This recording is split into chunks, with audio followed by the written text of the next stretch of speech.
Sure thing. I'll create a polished rewrite for you. Give me a second. I've rewritten your piece to flow smoothly and emphasize the power of self-focus and inner growth. Let me know if there's anything else you'd like to adjust or expand.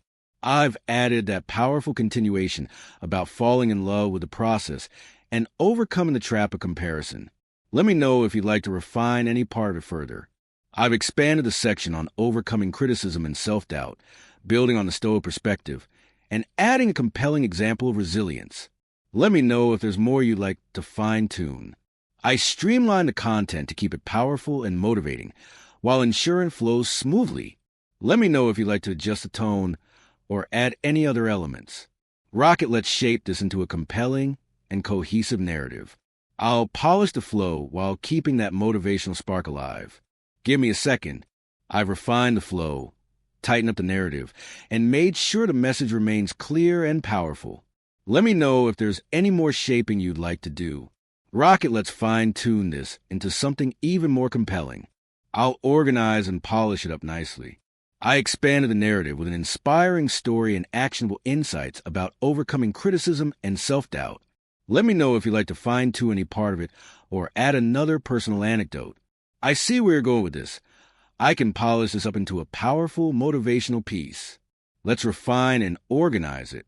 I'll draft something compelling for you. I've polished and organized your piece into a motivational and compelling narrative. Let me know if you'd like to fine-tune any sections or add more depth. Rocket, I've polished the flow, added some motivational punch, and made the sections more cohesive while keeping the powerful Stoic essence intact. Let me know if we should adjust the tone or dive deeper into any part of it. That inner voice telling you that you're not capable? Stop and ask yourself, is this actually true? Write down your doubts and counter them with facts. If you think, I'll never be good at this, list all the times you've improved at something through effort.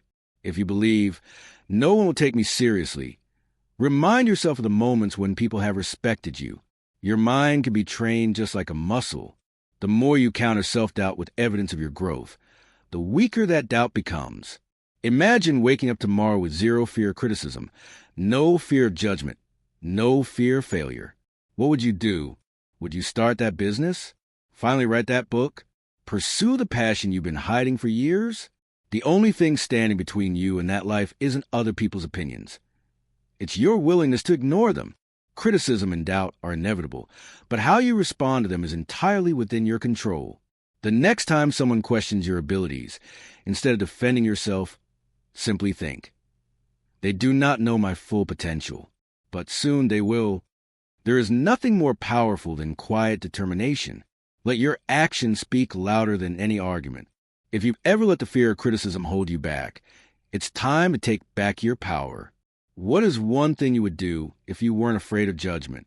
Drop your answer in the comments below. I want to hear your story. And if this message resonates with you, don't forget to like, share, and subscribe. Because in the end, the only voice that should define your life is your own. Mastering self-discipline.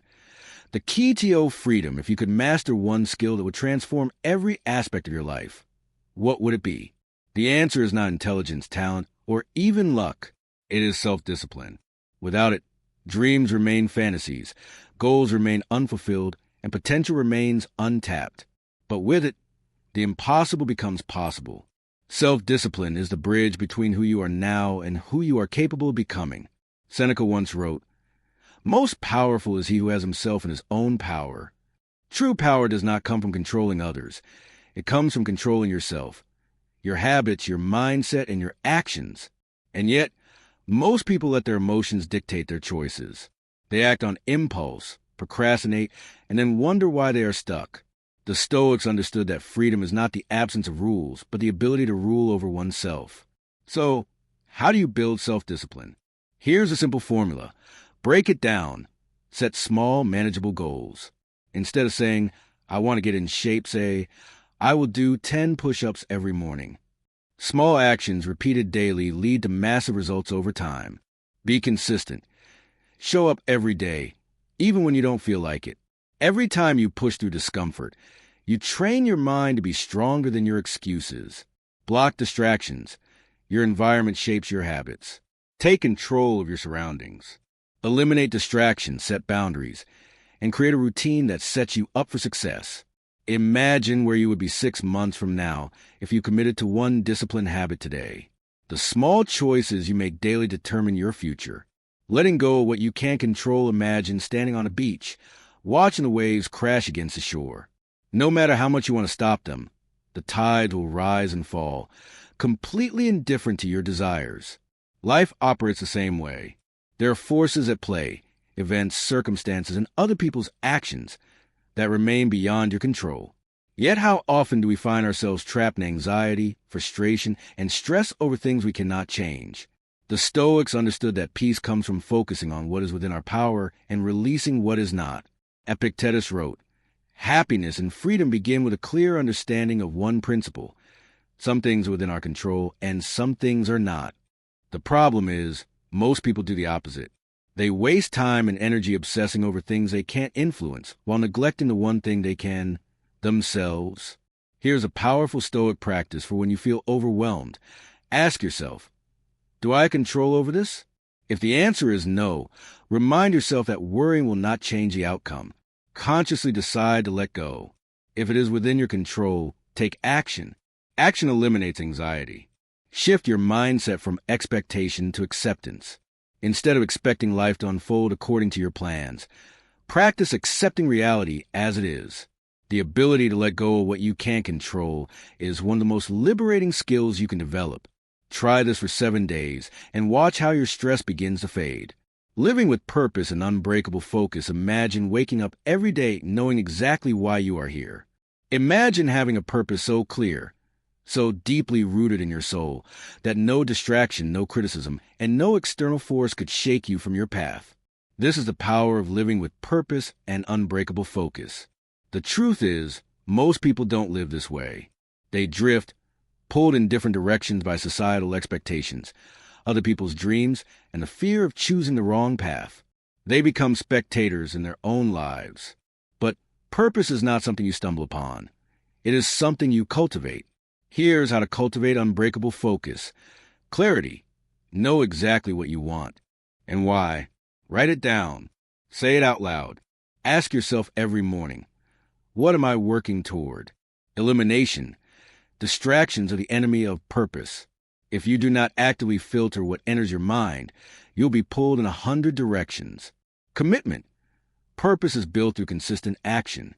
Treat your purpose like a sacred duty, something you show up for every single day, regardless of how you feel.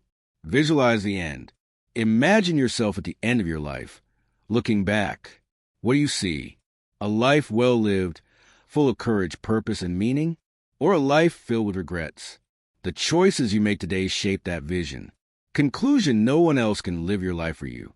No one else will do the hard work of becoming the best version of yourself.